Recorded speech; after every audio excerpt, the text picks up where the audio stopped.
been a long time listener and, had quite a keen interest in philosophy for some time. But yeah, so I've written a book.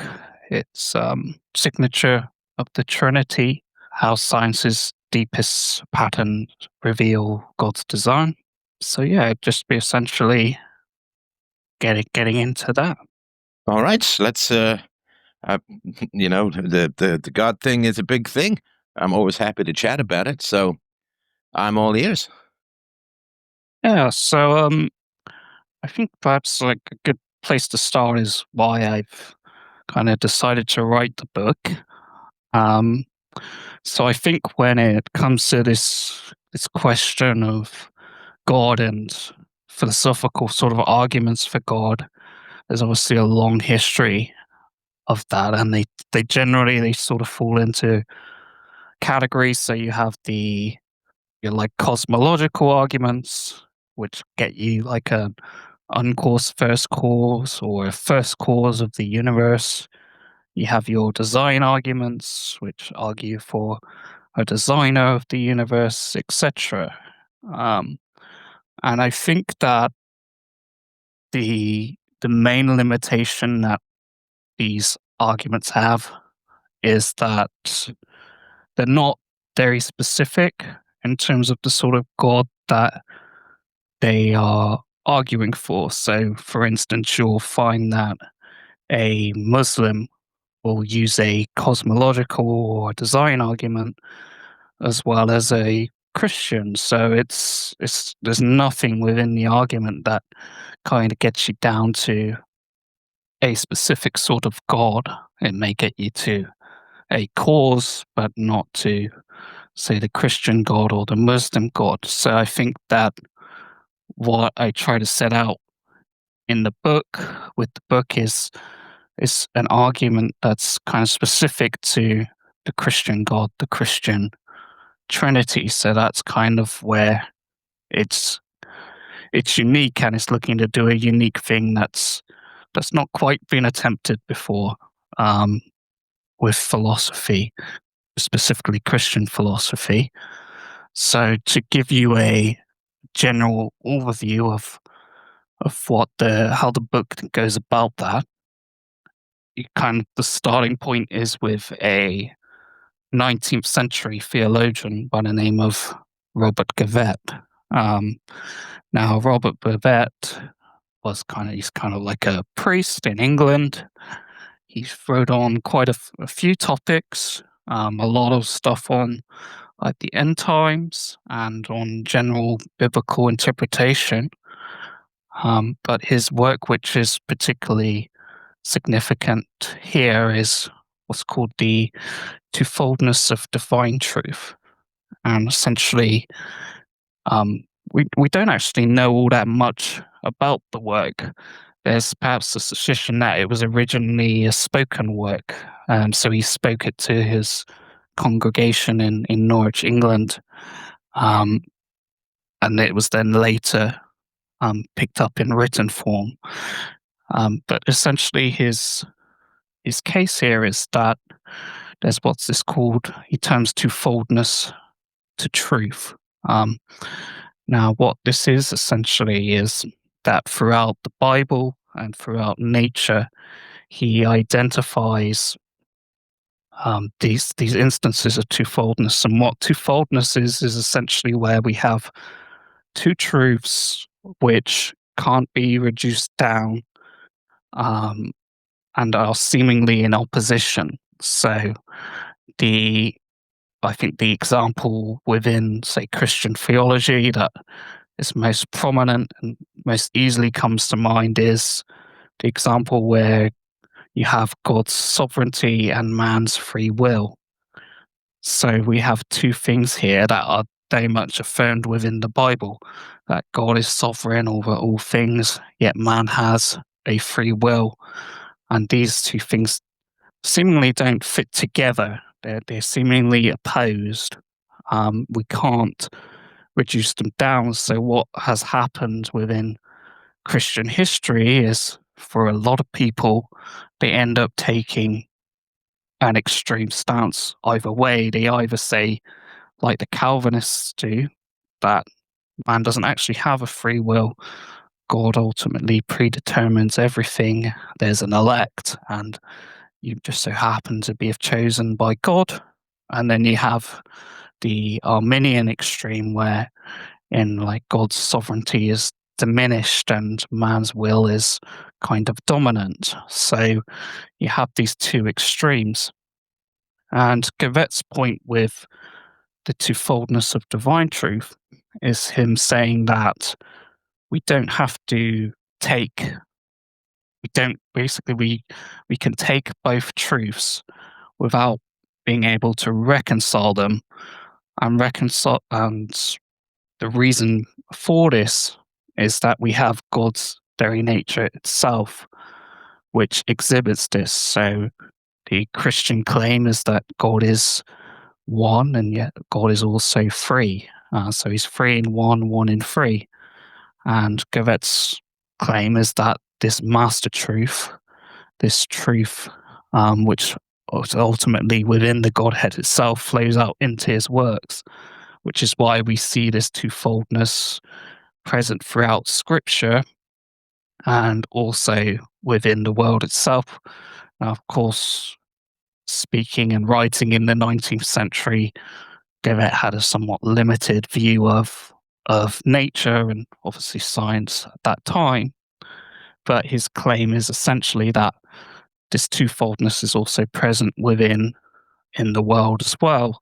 I'm sorry, So I just want to make sure I understand this. So the contradiction between God being all-powerful and all-knowing and human beings having free will, I'm just going to try and sort of rephrase it or just sort of make sure that I understand it.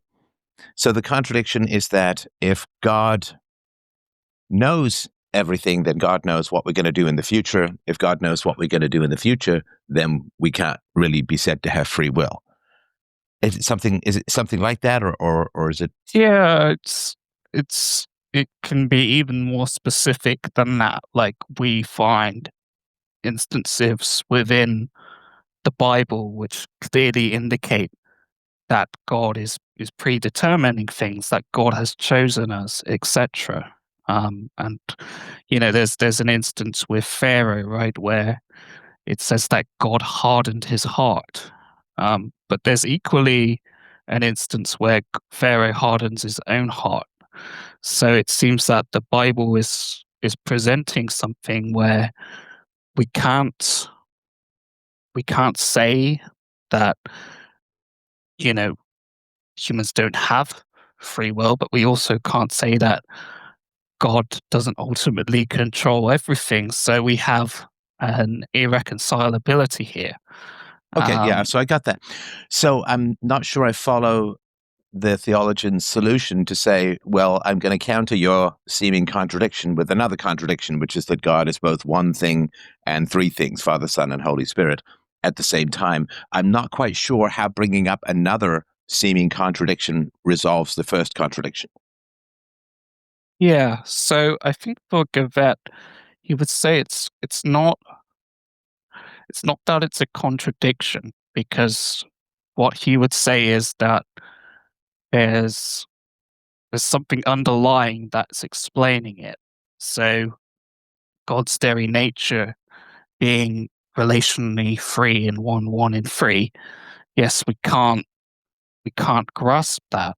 And similarly, divine sovereignty and human free will, we can't grasp how that's operating. But the underlying explanation is that God's very nature is this way, which is why his works reflect that. And again, just from a sort of philosophical standpoint, saying we can't grasp it is not an answer. Yeah. Well, I think that there's a degree to which, obviously, God being God and God being divine is he's a different category to sort of human reason. So we can, within the Trinity. So let's get into it and explain. No, hang on. Sorry. Saying it's beyond human reason is philosophically, that's not an answer. Yeah, I mean, if I put forward a contradictory argument, right? If I say Socrates is all men are mortal, Socrates is a man, but Socrates is immortal, right? I put forward a contradictory argument. It is not an answer to say, philosophically speaking, theologically, I get we're in a different category, but philosophically speaking, it's not an answer to say the contradictions in my argument are resolved by claiming that my argument is beyond reason, or the nature of my argument is to be true despite its contradiction. That doesn't work, right? If I say 2 and 2 make 5, and a mathematician says, no, 2 and 2 make 4, I don't get to say, well, I'm right because my argument is beyond reason or is somehow true despite its opposition to reason. Does that make sense? Like, I can't just remove something from a category and claim that it's true. Yeah, absolutely. So I totally get where you're coming from. So in the book, I discuss this, and I say essentially what Gavette is recognizing and what we recognize, we're able to basically recognize within all these scriptural and scientific examples of what he would call twofoldness. There is an underlying logic to it. So if I just bring this up a sec, so there's these two logics that are going on. So there's what's called asymmetric dependence. So that's where one pole is prior to the other and presupposes it. So within the Trinity, right, you have the Son being begotten of the Father, and you have the Spirit proceeding from the Father and the Son. So that exhibits asymmetric dependence. But you also have what's called mutual constitution. So that's where two aspects are coprimordial and they define or constrain the other. Sorry, two aspects are what? Coprimordial. So they both pre-exist together and define each other and are dependent on each other. So in what Christians have identified that with historically has been called what's called the doctrine of coherence, which is where essentially the three of the Trinity indwell each other and interpenetrate each other. And you have also the aspect of incorporation, which is where any one act of a distinct person of the Trinity, that act incorporates the others by sort of like a necessity. So this is what is going hang on. I mean, that's a lot of words. Yeah. Okay. Right? I mean, the two aspects are coprimordial, doctrine of coherence, some sort of incorporation. Does that solve the logical problem? So it's not gonna make it fit within like a logical framework, but it does ground what is happening. You know, what we're seeing. No. See, ground what is happening doesn't answer my question. I need something. Okay. Now you can say this is beyond the realm of logic. This is a matter of faith. It is logically contradictory. It's a matter of faith, right? That you just have to believe despite the contradictions, or that's the challenge of faith.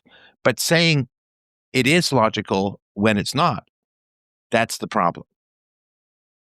Yeah. Okay. So I would say it's not logical, but it is.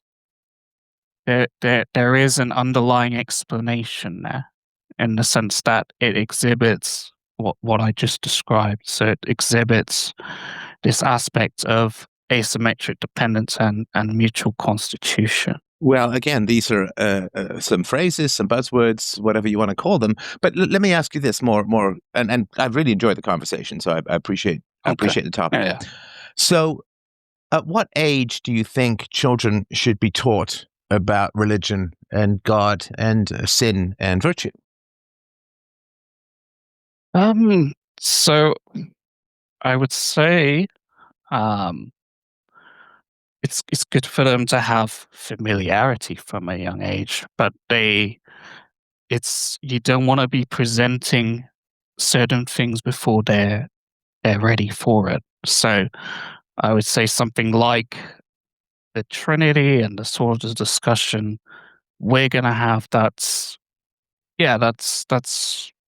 gonna be, at least a teenager before you're gonna be able to perhaps seriously consider that side of things, that Okay, sort of so thing. but what age should children be taught about the existence of God, the virtues, right? Because in the Christian worldview, Mhm. which I appreciate, the virtues are dependent upon the existence of God, right? Right. No Okay. God, Yeah. no virtues, right? Because God Mhm. is the ought that comes out of the is, Right. or rather, God is the ought that precedes the is, and so on, right? And so if you construct a cabinet, the cabinet only exists because you have an ought out of the is of wood. You create the ought of the cabinet. So, Mhm. and I'm sorry to sort of oversimplify things, but um, so let me ask you this: at what age do you think children should be taught about right and wrong? Oh, I think that from from from an early age, really, that we should be instructing these, when it comes to their, you know, I think that kids can see more perhaps than we initially give them credit for. So I think that, probably from maybe 2, 3 plus, once they've sort of developed language and are interacting with others, they can begin to get a sense of right and wrong and be instructed in that. Okay, so 2 or 3 years of age. Now, Yeah. do you think that children are somewhat logical? Yeah, yeah, I certainly think so, yeah. I mean, that's certainly been my experience. Do you think that we're born with, I won't say necessarily an instinct for logic, but are we born with logic operating to some degree automatically in our minds? In other words, if you tell even a very young child to do something illogical, that the young child will get a sense that there's something wrong. Like if you say to a young child, I want you to walk away from me and towards me at the same time, what will the child say? Yeah, that doesn't make sense. Yeah. If you say to your Can't do that. child, I want you to eat all of your candy bar and share your candy bar with your brother later, what will the child think? Yeah, that again, wouldn't be able to make sense of that, yeah. Right.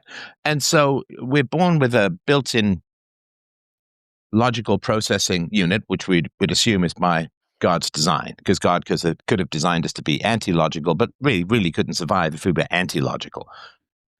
Mhm. So children have a sort of built in logical set of processing, and most animals do, but we do it more conceptually because we would transmit these commands that would be impossible to fulfill, like come here, go away at the same time through language. So children are more or less automatically logical, and you want to teach morals to children at a very early age because you don't want them whacking each other and taking each other's stuff and all that kind of stuff. So you want to teach children morals at a sort of very early age. So do you think that it's very helpful if you say, well, there's this twofoldness, there's these asymmetric dependence within the Trinity, mutual constitution, two aspects are co-primordial, both exist together, contradictions are truth, and there's a doctrine of coherence that incorporates these opposites into one unity. Do you think kids would have any clue what you're talking about? Um, no, and I don't think this would be appropriate for for kids. Okay. But hang on. And I appreciate your patience, and I do want to get to your thesis. I just want to. This is something I've always sort of been curious about. Yeah.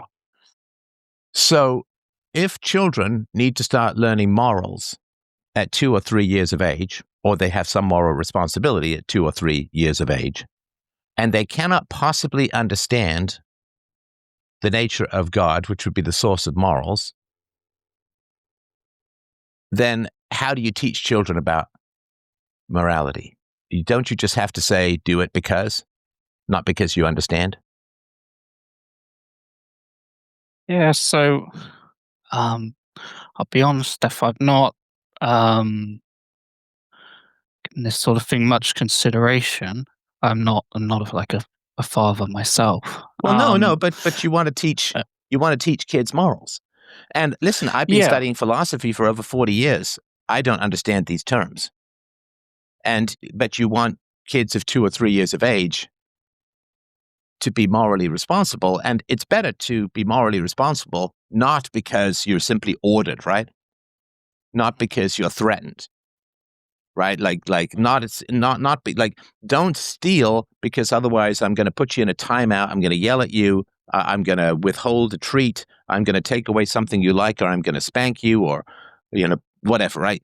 You don't want children, I think you don't want children as a whole to simply be threatened or bullied or bribed into virtues. I think you want children to understand the virtues. Now, I understand that, of course,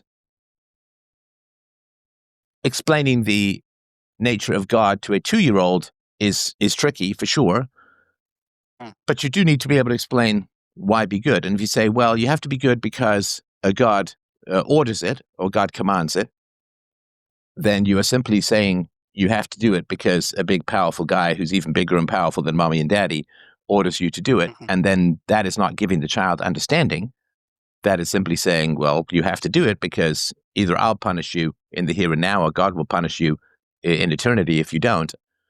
And so I guess if the source of morality is very, very, very hard for the vast majority of people to understand, and understanding requires a suspension of our God-given automatic ability to process reason. In fact, it doesn't just require a suspension, it requires to work in opposition. And if, let's say, only one person in 1,000 or one person in 10,000 can truly, I don't even know what to say, grasp or follow these reasonings, aren't you excluding the understanding of the source of morality from the vast majority of the population, if it's this complicated, if that makes sense? Like if I said, in order to be good, you have to truly understand quantum physics, then the vast majority of people would never really have the opportunity to be good. Yeah, I get where you're coming from. I think that what a lot of Christians would say is that, God is the creator of like the moral sort of law. So it's not perhaps that God is the justification isn't God says do this. So you wouldn't say to the kid, God do this. You say don't do that because that's wrong. And you can ultimately say that that's wrong because, God has created this moral law that's on the heart of all men, and we should abide by that, even though it's been obviously corrupted by the nature of sin, etc. So I think that you don't need to understand the Trinity in order to understand the inner conscience, the inner moral law that God's created, I guess, would be the answer. Okay. All right. I just wanted to sort of understand what it is that you meant. Certainly, as you know, my approach to ethics is if it needs to be comprehensible and understandable by children. Sure. Right? Yeah. Because if we're going to hold children morally responsible, which, we have to do, right? Then we have to give to children We have to give to children answers that they can understand. Because if we say to people, you're bound by a law you cannot understand, or a source or the justification for the moral law is something that you cannot understand, all we can do is appeal to authority. Mhm. Yeah, I think that I just add as well that I don't think there's like anything within your moral framework that you lay out that would be like incompatible with a Christian belief. If anything, you perhaps could say, these objective truths that Stefan's establishing, are ultimately grounded in God, sort of thing. Okay, all right. So we can come back to that. I don't want to completely derail you. I just wanted to sort of point that out as a whole. But yeah, if you wanted to get on with the proof of the argument, I'd appreciate that. Yeah, sure. So, essentially, let's just move on to um, the sort of criteria for what makes what Gavette would call a twofold. And so I've got that here. Just a second.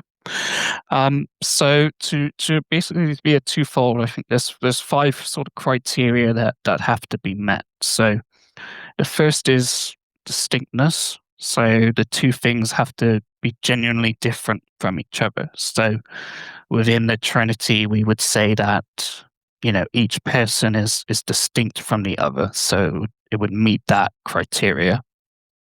The second is joint necessity. So you need both to explain the phenomena. Neither alone would work. So within the Trinity, you'd certainly have joint necessity. There's so for instance, like the incarnation of God, the crucifixion of God, we can't explain these things, you know, we can't get rid of the Father or the Spirit and just be left with, say, the Son to explain such things. Within the Christian view. The third is irreducibility. So that would basically mean that there's not an underlying explanation that um, unites the thing. So, for instance, if we could um, get rid of the Trinity, we could explain the biblical text and the world, etc., with just a unity, with just one God, say the Father, then irreducibility would not be met. And then there's centrality, so it's foundational to the claim. I think that certainly any Christians would agree that the Trinity is a central claim to the faith. And then you have persistence, so it would have survived over a long period of time. So of course there's been many sort of what have been identified as heresies throughout the history of Christianity, which kind of tried to solve the Trinity. And the claim is that Trinity alone sort of stands. And basically, the argument I present in the book is that um, these theological cases that we find, so like sovereignty and responsibility, the Trinity itself, the nature of Christ, all these examples of twofoldness, they they exhibit um, they're also present within science itself and are descriptions of scientific reality. So throughout the book, um, I'll just list off the examples I get into. So we have general relativity and quantum mechanics. We have entropy, negentropy, and the past hypothesis. We have the wave particle complementarity, the four forces and the matter field distinction. dark matter and dark energy, genetics and epigenetics, the particle antiparticle asymmetry and quantum information, consciousness and the brain, and then the origin of life. And basically the argument is that these examples we find within science meet the criteria for twofoldness. They are distinct, jointly necessary, irreducible, central, and persistent.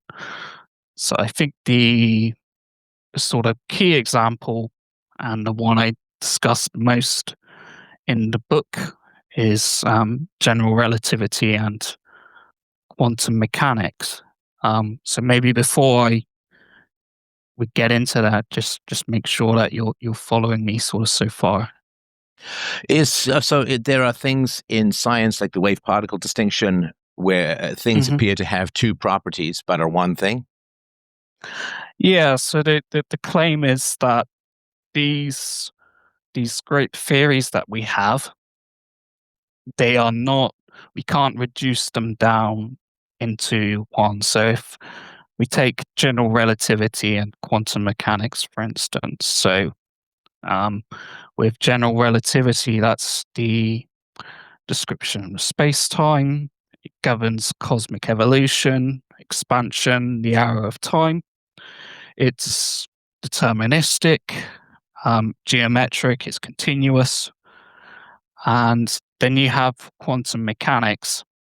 So general relativity, you could say, is like the large scale, the global side of things, describing space-time. And then you have quantum mechanics, which describes matter and energy interactions at every point within that space-time. It governs the behavior of particles, field dynamics. It's in its nature, it's probabilistic, it's algebraic and discrete. So we have these two theories that are describing the same reality, but in two ways that are very opposed to each other, and in a way that we can't reduce it down to one. So, the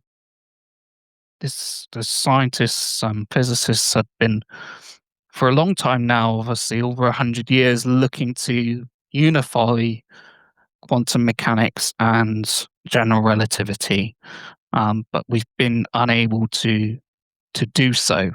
And the claim of the book is that the reason why reality is this way is because reality is full of this twofoldness, which is ultimately grounded in the very nature of God. So no matter how hard we try, how much we try to make sense of it, how much we try to unify reality under, say, a theory of everything, we're just unable to do so because reality is a reflection of God himself, and God himself doesn't like to fit in with our sort of way of making sense of the world using sort of traditional logic and such things. Okay. So if I understand this correctly, because there are sort of unresolved seeming contradictions within science, that accepts that which is counter-rational can be valid, and therefore God's counter-rationality does not invalidate God? I'm sorry to simplify it, and I'm not trying to sort of say, oh, it's just that simple, but I just want to make sure I understand it from that standpoint.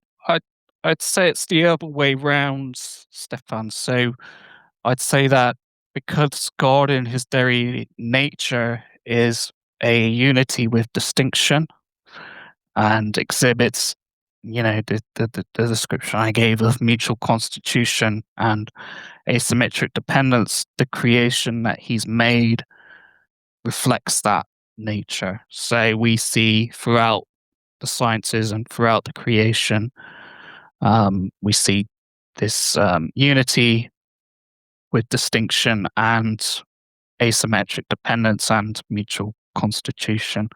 So that, and of course, is the goal of science, of philosophy, etc., of logic, is to describe a reality in a way that makes sense, But it seems to be the case that reality is at its fundamental level. I think the main claim of the book is that reality at its fundamental level is relational. So it reflects the nature of God, which is a unity with distinction, rather than the sort of logical unity, logic, whatever, that we strive for as humans. Okay, and if you can just tell me unity with distinction, that is 3 in 1. So for God, it's 3 in 1. But for the various examples we can find within science, it can be many. What's consistent is that it meets the criteria for being a twofold, and it meets the criteria for exhibiting asymmetric dependence or mutual contribution, or maybe even a I'm sorry, but combination you of keep both. using these terms, and they're relatively new to me. Yeah, sure. I totally get that. So I'll try again, clarifying what I mean by that. So basically, with asymmetric dependence, we have one thing grounding another. So within the Trinity, we have the Son being grounded, begotten of the Father, and the Spirit proceeding.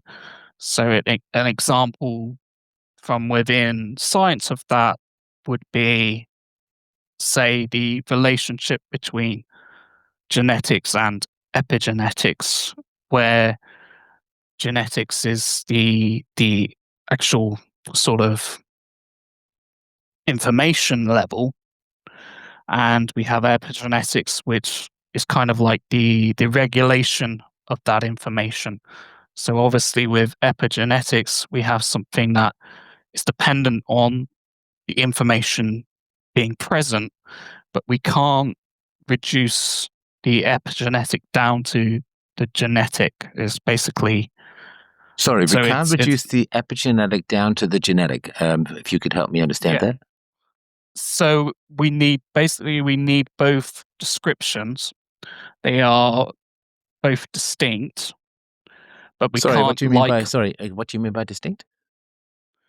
So distinct is it's a good question, because when we're talking about distinction here, it's not that they're separate.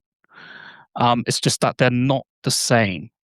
Um, so they work together, but they're working together like we have with the descriptions of the Trinity, in a way that we can't unite them, we can't reduce them one down to the other. They are, in that sense, distinct from each other. Um, Okay, so just does that help make me sense? understand what you mean by. I mean, I think genetics we understand. What's your Mhm. definition of epigenetics, or what sort of definition of epigenetics are you working with? Um, just let's see. I'd say just the sort of standard scientific definition of what epigenetics is. Not sure I have one within the book, but we could probably just find one online. Just give Well, I me a mean, sec. it's if there are changes in gene activity that don't Hmm. fundamentally alter the DNA sequence itself, like turning genes on and off. You could say, here's how cells are going to use genetic instruction, but you don't change the underlying genetic code and so on. And so I don't know how that contradictory. So there's genetics and epigenetics, but they're not contradictory. They're just two ways in which genes and cells can work together. Yeah, I would say that they they meet the criteria for what we call twofoldness because they are so both descriptions are distinct, so they are two distinct things. So you have genetics, you have epigenetics. We can't collapse one down into the other, and they're both necessary. So we need obviously the genetics to, and DNA, etc. But we also need this means of regulation, which comes in through epigenetics. So they're both jointly necessary. Again, they meet the criteria for irreducibility.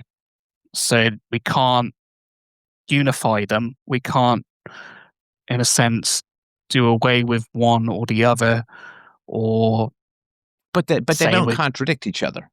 They're not self-contradictory, right? So a sort of typical example of epigenetics would be in the Second World War in Holland, there was a horrible winter, and if babies in the womb were exposed to this level of famine, then there were these lasting DNA methylation changes.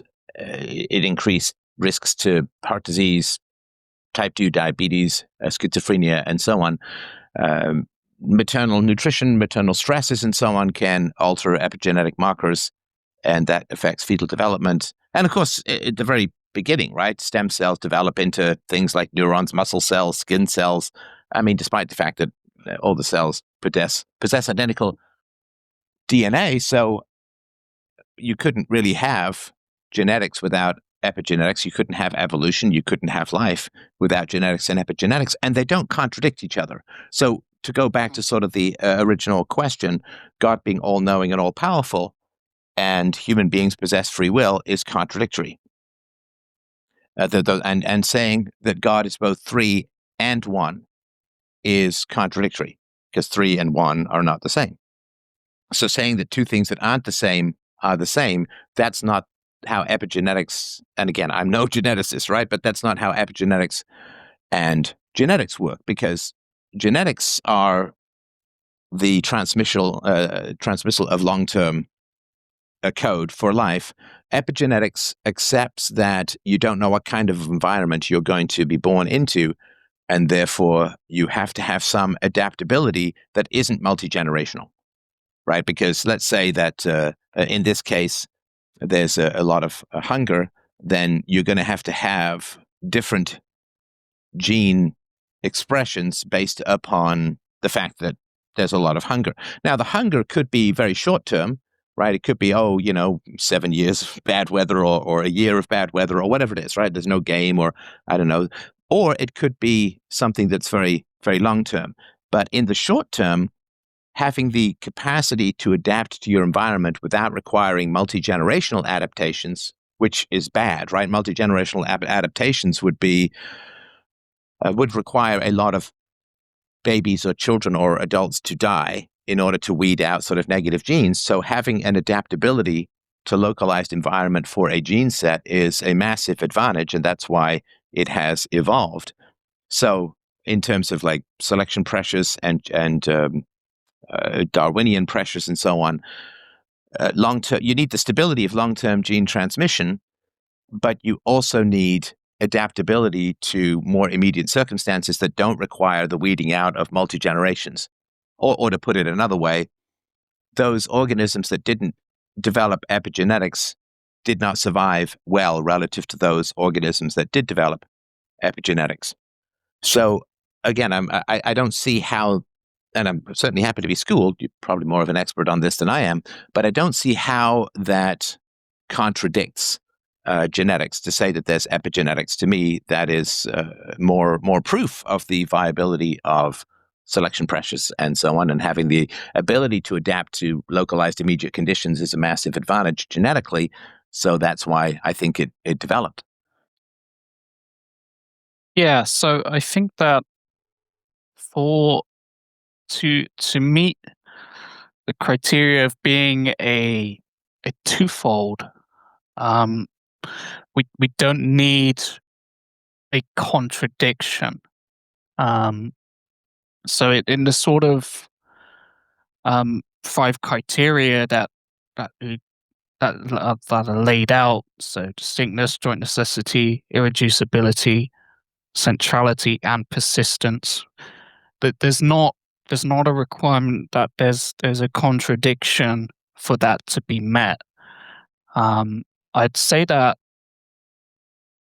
so in as long as that criteria is met and the asymmetric dependence or mutual constitution is present, I'd say that it's ultimately that is what gives us our ultimate pointer to the Trinity. But the Trinity is, to some degree, as far as I understand it, a contradiction in that you're saying something is both 1 and 3 at the same time, but epigenetics is not a contradiction. It's just long-term evolution versus short-term.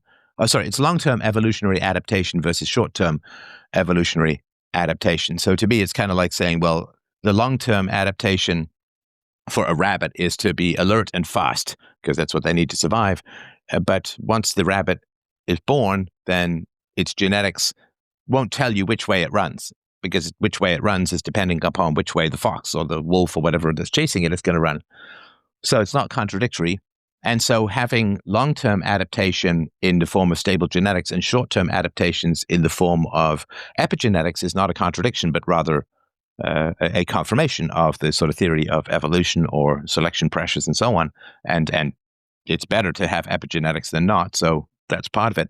So it's not a contradiction, but so invoking it to resolve a contradiction, such as God knows everything, but we have free will. Like, that's a contradiction. If God knows what we're going to do, we can't be free to choose what we're going to do. And as you point out, if God interferes and tells Noah, build the ark, and then does Noah really have the free will to build the ark? If God's who he believes God is all-knowing and all-powerful tells him to build the ark, or the example you gave of hardening the heart and so on, those are contradictions. And saying epigenetics somehow resolves contradictions in theology, I'm sorry if I'm missing something, but I don't follow the argument. So that it's not that we're gonna resolve this, resolve that. That's the argument isn't we have twofoldness within creation, therefore God is twofold, and that's not a contradiction then to say that God is 3 in 1. The argument is that the sort of same criteria upon which we establish God as twofold, we can use to establish other twofolds throughout creation. Okay, so twofold twofold is genetics versus epigenetics. Is that right? It's an example. I would say it's an example where I'm not as well versed as, say, quantum mechanics and general relativity. I mean, one of the challenges with putting the book together is, of course, I can't be an expert in all these various Oh, no, aspects. I completely, as neither can I. So I completely understand that, and so on. And the one to me that I'm more familiar with epigenetics and genetics, sort of from my work in IQ and so on, but I'm of course less familiar with the details and complexities of quantum mechanics. And there's sort of a famous statement from a professor of quantum mechanics is that the one thing I want you to learn from this course on quantum mechanics is that nobody understands quantum mechanics. So, but certainly quantum phenomenon resolve itself to stable and consistent behaviors of matter by the time we get to the sense data level. Like, there's freaky stuff going on at the subatomic level that's almost impossible to measure without alteration and so on. But by the time it gets to our sense data level, which is, aggregates of millions or billions of atoms and so on, everything's stable. And we couldn't have life if things weren't, if food was constantly warping back and forth to poison, right? Then we couldn't survive as organisms, because we'd eat something and then it would kill us. or we'd avoid something that could feed us. But then when we ate it, it would kill us again. So there has to be sort of stable properties of matter and energy for life to evolve at all. Okay. So I agree that I don't view epigenetics as a freaky stuff. It's just you need to fast forward sometimes because environments change considerably.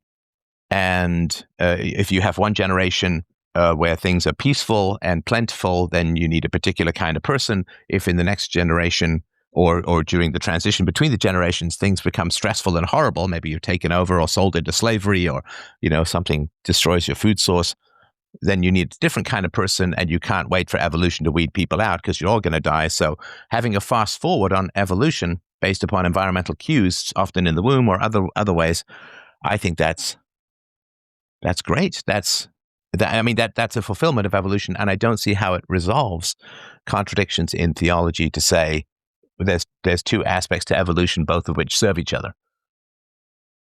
Yeah, I think that the key is that we can't where we kind of get why I'd argue it's an instance of what's called twofoldness is that you can't reduce epigenetics down to genetics or genetics to epigenetics. So with epigenetics, it certainly does exhibit emergent features, but we can't actually reduce that down to the sequence. So we can't reduce it down to genetics. We have two things that are distinct that we take together to explain, life, to explain biology. So I think in that sense, it meets the criteria for being a twofold. Now, Sorry, did you mean that we can't use epigenetics to explain human biology? No, well, Sorry if I missed that. We can't. Basically, the claim is that we can't explain human biology without both, right? So we need the epigenetic description and we need the genetic description, and we can't reduce one down to the other. Both are required, and the claim is that it's therefore established as what's termed twofoldness. So rather than reality being a simple unity, we have a unity in plurality, which is itself reflective of God's nature, is the ultimate argument. Okay, a unity in plurality. Yeah. So this is ultimately grounded in Gavette's work. So it was Gavette who termed that unity and plurality, plurality and unity. And his claim is that the scriptures and the world exhibit this twofoldness because that is what's this unity in plurality, plurality in unity, because that is the very nature of God, and the very nature of God is therefore reflected in his works. So we have that with all these examples from modern science, and I think that Okay, and again, I'm going to just have to circle back and say I don't understand how epigenetics, which is a subset of genetics, right? So the ability to adapt genes based upon immediate environments is a genetic. Like if genetics didn't allow you to do that, it wouldn't happen. So epigenetics is a subset of genetics, right? You have the larger thing called genetics. You have the smaller thing. There's no epigenetics without genetics, but there's genetics without epigenetics. So genetics is the larger circle. Epigenetics is the smaller circle. Sorry, go ahead.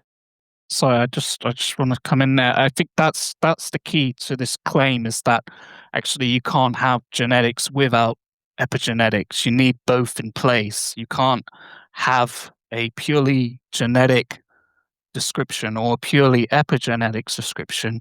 You need both to be able to explain phenomena. No, so but they're both consistent with each other. Genetics is an adaptation that is more stable in the long term. Epigenetics is adaptation that is based upon more immediate stimuli. It's like saying with a computer, there's hardware and software. So hardware is the fixed part, that would be genetics. Software is the part that adapts. You touch, you type, you whatever, right? And so saying a computer is either hardware or software wouldn't make any sense, right? Hardware without software is just a bunch of metal, and software without hardware doesn't have anything to run on. So saying that because computers are both hardware and software, God exists, I don't follow.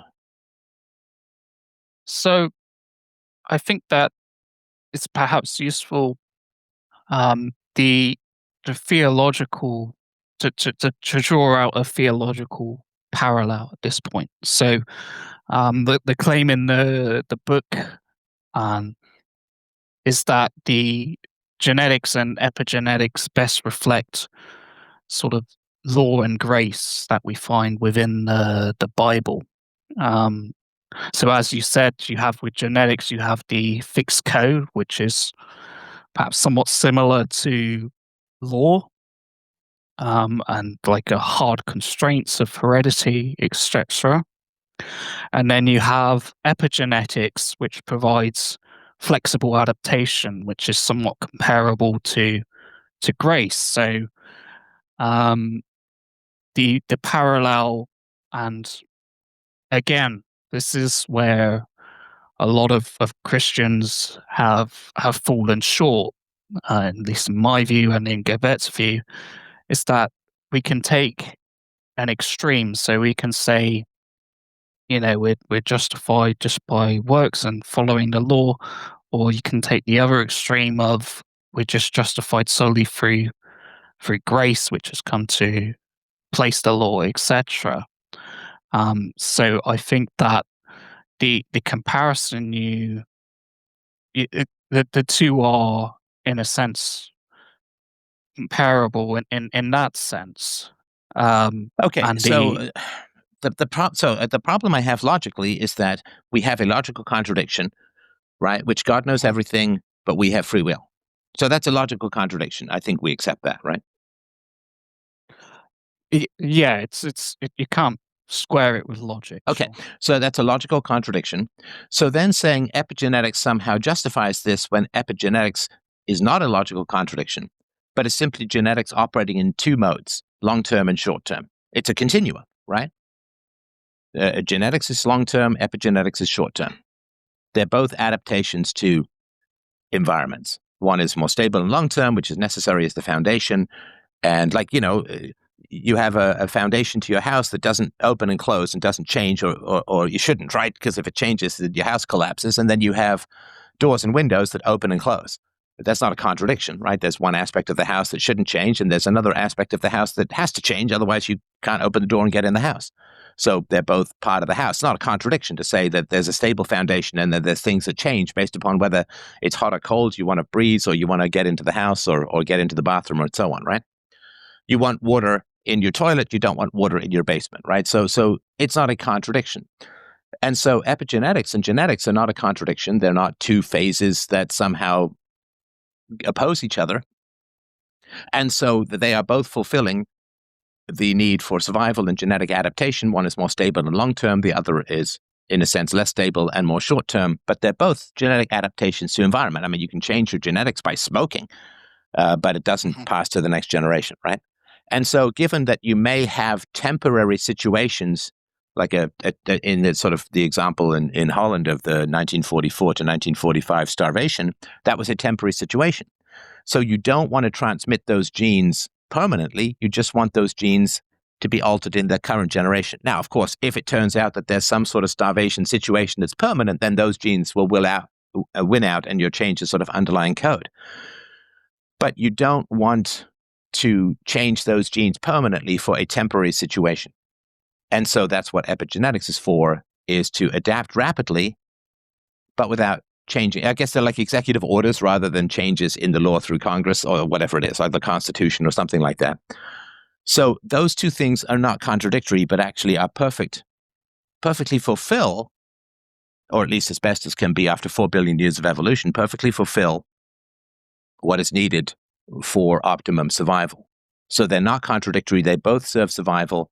They're complementary. And so I don't see how those two things, which are both perfectly serving survival and are not in any way contradictory, and in fact complement each other, I don't see how that is used to address God knows everything, but we also have free will, because that's a straight up contradiction.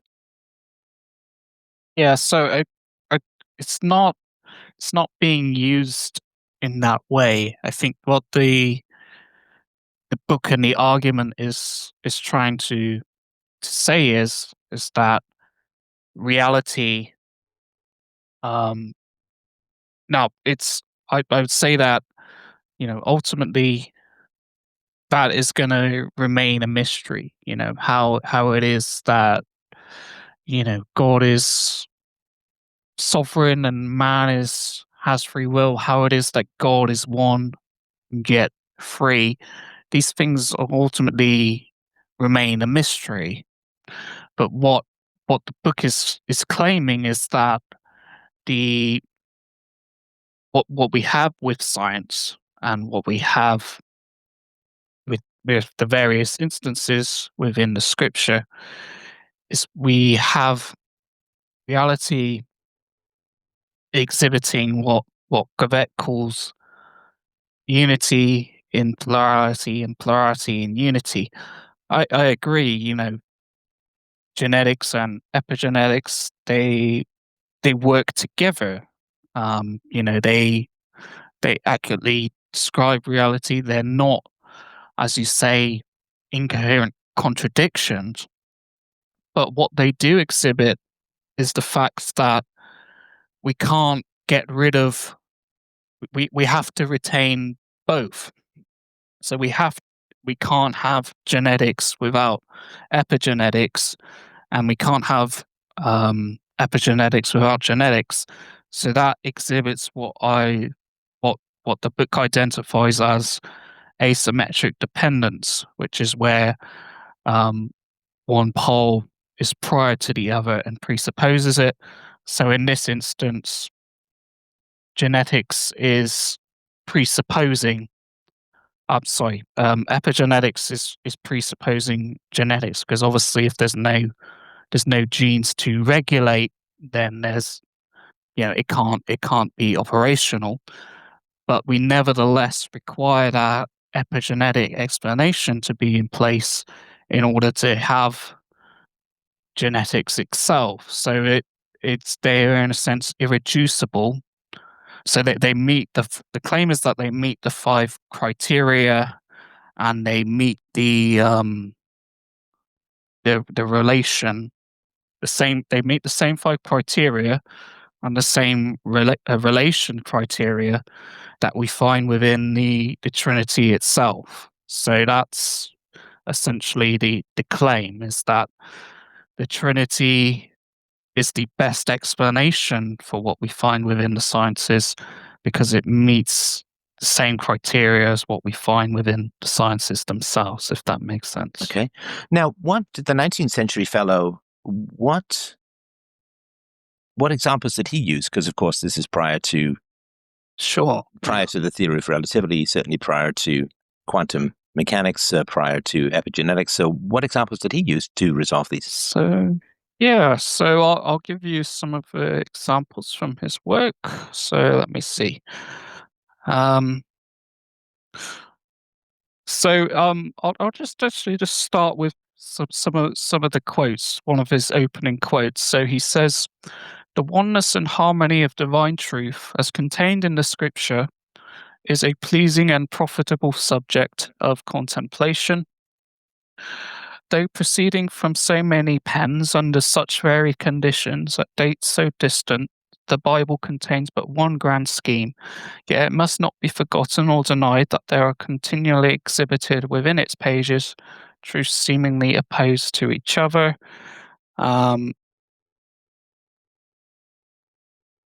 I'll just and his methodology is essentially captured within this quote here. So he says, "Do you ask which you are to believe? Which? Both. It is not necessary to reconcile them both before we are bound to receive and act upon the two. It is enough that the word of God distinctly affirms them both." So some of his examples from nature. So from planetary motion, he says, "What keeps the planets moving in beauteous order around the sun? Not one force, but two forces pulling each particle of matter in two opposite directions at the same instant. Leave our Earth to one of these, and it would fly away into infinite space. Give undivided scope to the other, and the globe would soon be drawn down to the surface of the sun. But between the two forces, it moves harmoniously on its way. From respiration, how is life supported? By two airs or gases of opposite qualities. If we breathed one of them alone, we would die quickly from the intense expenditure and exhaustion of the vital forces. Place us in an unmingled atmosphere of the other, and life would be extinguished in a few minutes." And then he's got from physiology, the bodies in which we live are ever subject to the opposite action of two forces. By one, the flesh and blood and bones are being continually taken to pieces. By the other, new particles are being continually added. I'd just add on to that one that, um, that's kind of been formalized since Tim in entropy and negentropy, which I discuss in the book. So he somewhat foresaw that one. So from chemistry, what is the salt we eat? A compound whose substances, either of which alone, would destroy us.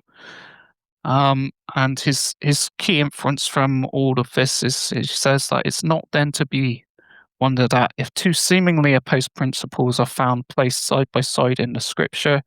Unity in plurality, plurality in unity is the main principle on which both the world and the scripture are constructed. So I think that the goal of the book is basically to make the claim that, Gavette has been, in a sense, vindicated by modern science. What we find is this unity and plurality, plurality and unity throughout, every level of description that we have within the sciences, and that's essentially the argument for them ultimately being grounded in God. Got it. Okay, I understand. So he's saying that gravity and centrifugal forces are two in one. Yeah, so The it's orbit requires both, which it does, of course, right? yeah, so the central claim is that we have this plurality, but we have the unity in plurality, plurality in unity, much like we have within God Himself. And ultimately, for Gavette, he would take the step to say that the reason why reality is this way is because that's the way that God is, and that's God's nature flowing out into His works. And so the book is essentially trying to obviously update and expound on Gavette's work. So it touches on all these various examples. I would say that, as I touched on, I myself and I'm of course limited. So I know that there are examples even beyond what I touch on in the book, but I try to focus in on what I take to be sort of the key ones. Perhaps because you're more familiar with the biological side of things. Another one worth touching on is the information material sort of dyad. So that's where we have things like DNA and information being present within biological life. But of course, biological life is also material, and we need both these.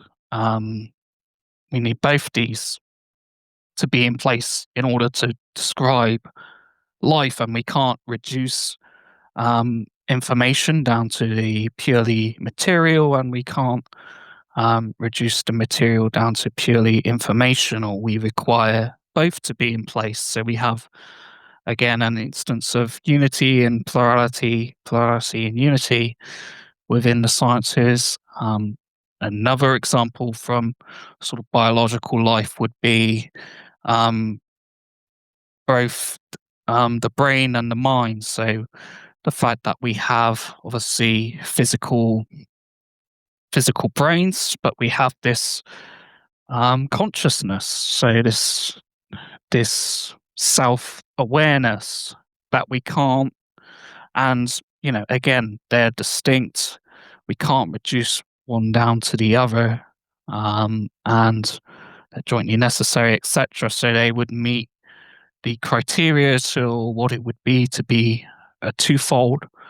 But I would say ultimately, of course, there's still this level of mystery. Although we can say the Trinity exhibits this twofoldness, and it exhibits these two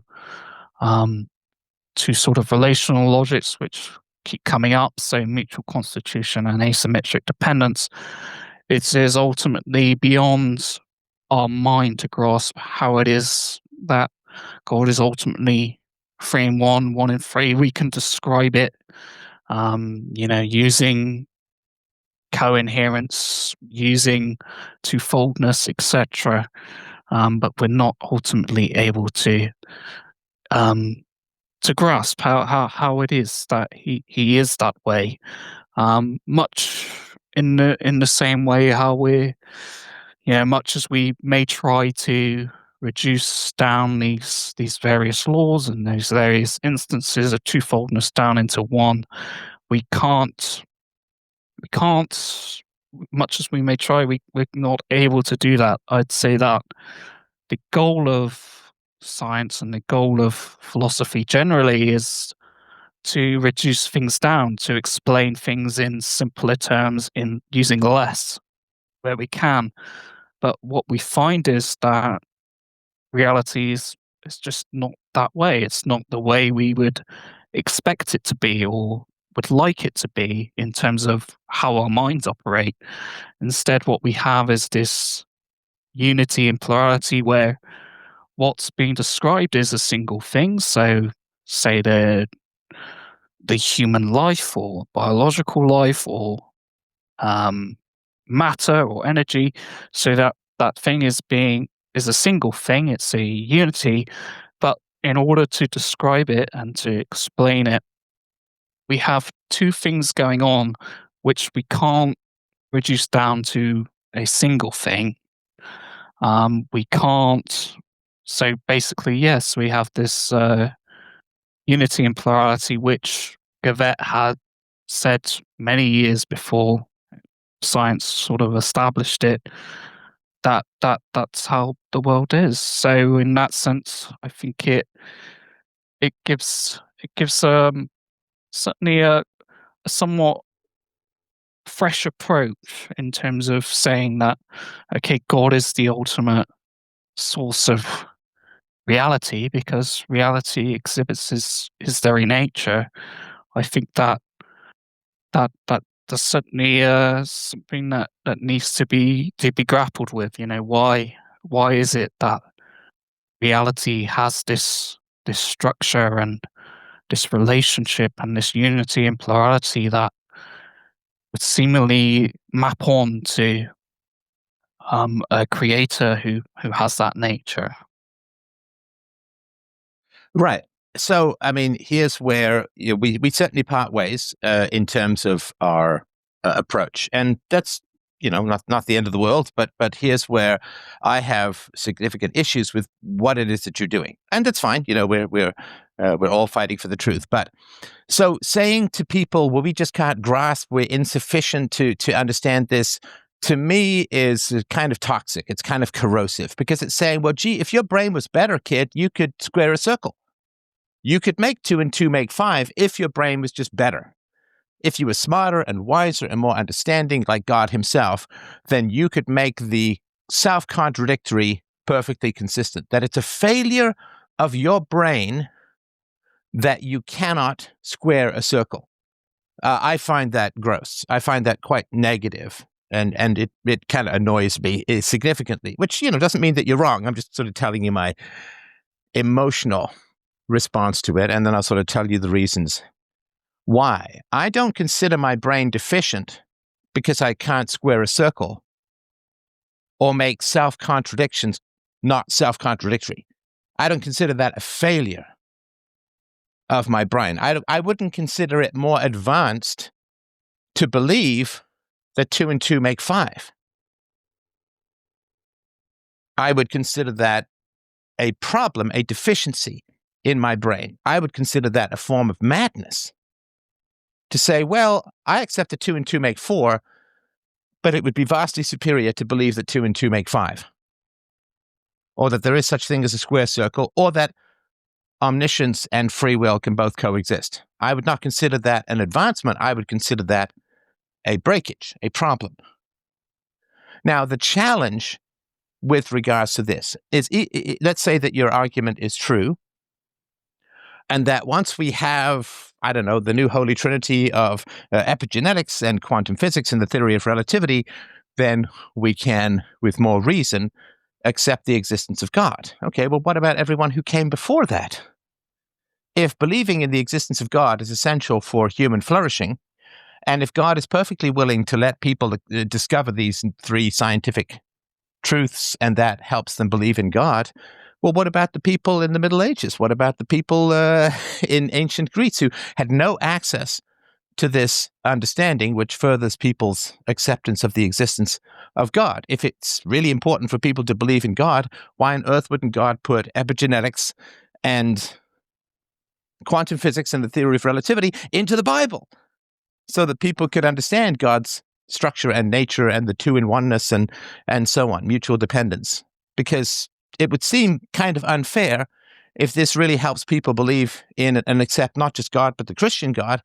It would seem kind of unfair for the Christian God to place this knowledge, which he has perfectly, of course, in the hands of people, and only a small number of people in the 20th and 21st centuries, rather than reveal it as he did with miracles and so on beforehand. Wouldn't that be great? Also, of course, if God had put something in the Bible that was scientifically true, but nobody knew or believed at the time, that would be a significant indication that a greater than human consciousness had his hand in the Bible. But you really can't find anything in the Bible that turned out to be scientifically true later that was not believed in by anybody at the time. I mean, if people had said, if in the Bible it said the tides come from the gravitational pull of the moon, or if the Bible had E equals mc squared written in it somewhere, and people didn't even know what it meant, but then it later turned out to be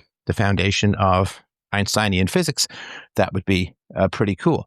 And the issue that I have as a whole, why I've taken a different approach to ethics, and this is why I was asking about children, is that the huge problem with Christian ethics, or religious ethics as a whole, is you can walk away from them by not believing in God. Now, people can say, yes, but nothing compels people to accept UPP either. And I understand that, and I'll get to that in a second. That's a good objection. But if I simply say, I don't accept your argument, I don't accept that complementary aspects of the behavior of matter and energy prove completely self-contradictory aspects of God and man, then what is your recourse? Right? You can say, well, then you're an unbeliever, maybe you'll go to hell, or you won't get to heaven, and then it just turns into threats and bribes. Now, I understand that the same criticism could be made of UPB. However, in order to survive in the world, in order for you and I to have this conversation, we have to accept non-contradiction. right? So you're trying to make God conform with science, so you're trying to remove those contradictions. And I get that you say that there's what you call a mystery that we're not capable of understanding, which I would just call error. If my father says, well, we're going to boycott this store because it's doing evil things, and then he keeps going back to that store, and I say, well, hang on, you said you were going to boycott this store, and now you keep going back, and he says, well, that is a mystery. I'm perfectly moral and consistent. That's just a mystery that you don't understand because your brain isn't advanced enough yet. That would not be a good father. That would not be good parenting. Now, for you and I to have this conversation, we have to accept non-contradiction. All the technology that we rely on has to accept non-contradiction. We also have to accept, which is why I was asking for the definitions of the words, we have to accept that the words have some reasonable meaning that we both agree on. In other words, I don't say true when I mean false and vice versa for you, because then we couldn't even have the conversation. So we have to rely on consistency and non-contradiction in order to have the conversation. And so saying truth is consistency and non-contradiction is perfectly consistent with how the conversation operates, how our life operates, right? We can't say that contradiction is the essence of life because then we couldn't function. We wouldn't know the difference between a wall and a door. We wouldn't know what to eat, right? We wouldn't know if our next breath might kill us. We wouldn't know if we still needed sleep. Like, we wouldn't have any way to really survive. So accepting non-contradiction, accepting consistency is required for conversation. It is required for life.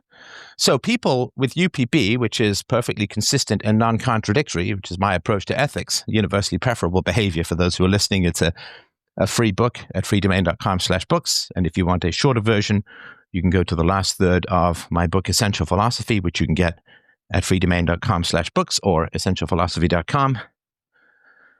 So what I say with UPB is I say consistency, non-contradiction is what truth is, right? So all men are mortal. Socrates is a man, therefore Socrates is mortal.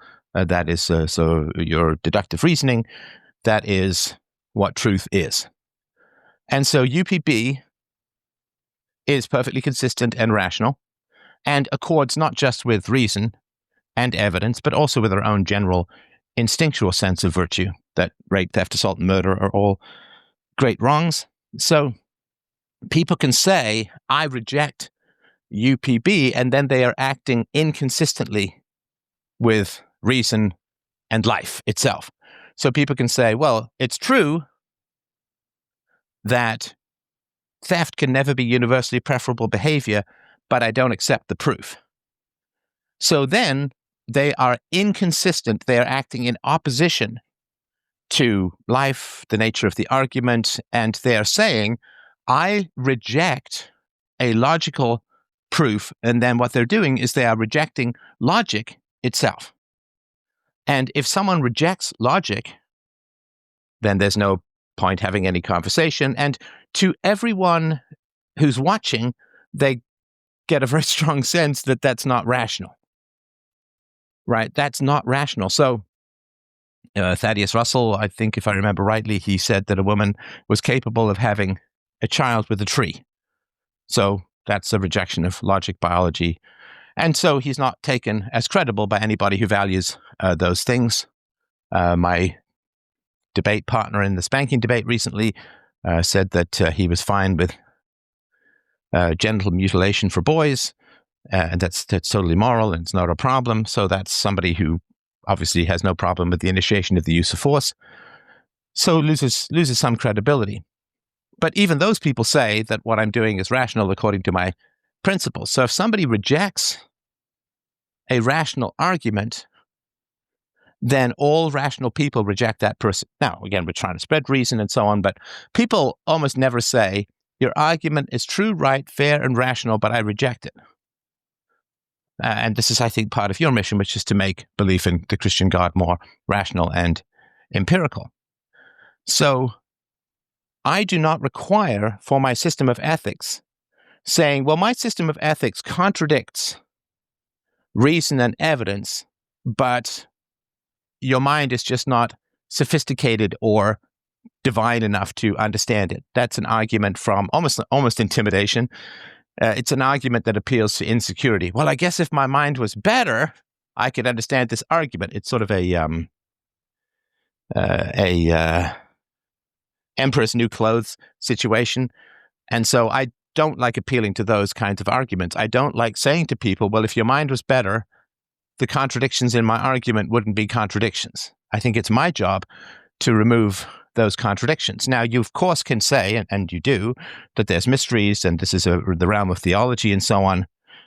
But those are all just, I can't resolve the argument. The argument remains self-contradictory, but I'm going to appeal to faith. And again, you can do that. To me, the advantage of UPB is I don't need to do that. I could just say, here are the rational arguments regarding ethics. And you can't walk away from them without walking away from reason itself. And once you walk away from reason itself, you are now innately self-contradictory. Because reason is required for life, reason is required for conversation, reason is required for survival, reason is required for debate. And people don't say, your argument is perfectly rational, but I reject it because in this particular area, I reject reason itself. I mean, some people would do that from a religious standpoint, of course, but you can't walk away from UPB without opposing reason itself, which makes you hypocritical and I don't mean you personally, but whoever I'm debating, makes that person hypocritical and self-contradictory. Because usually they can't admit that they're rejecting reason. And of course, they have to make up a reason as to why they're rejecting reason, which is self-contradictory. And also, they are only alive because they accept reason and evidence. And evolution has only been possible for billions of years because the universe is stable, rational, and predictable. And so they are rejecting the entire conditions of their survival. They are rejecting the entire conditions of conversation. And they're also, and again, I'm not talking about you in this conversation, but they're false and hypocritical because if someone comes into a debate with me and says, it doesn't matter what you say, I have the perfect right to reject reason and evidence at a whim. Well, I wouldn't engage in a debate. So a debate, and I know we're not exactly having a debate, but rather an exchange of ideas. But usually when I engage in a debate with someone, it is on the assumption, or sometimes it's the express statement, that reason and evidence are going to win. That if I prove someone wrong, they're not just going to stick their fingers in their ears, say la, la, la, la, and ignore everything. I mean, I know people do that a lot, but that's then a break in the contract. That is a form of fraud. To enter into a debate is based upon the assumption that reason and evidence are going to win the day. And then if somebody then rejects reason and evidence, then they've done something dishonorable. They have done something fraudulent, and they have rejected reason and evidence, and they're usually not even honest about that. And again, I'm not putting you in this category. I'm just saying in my general debating style.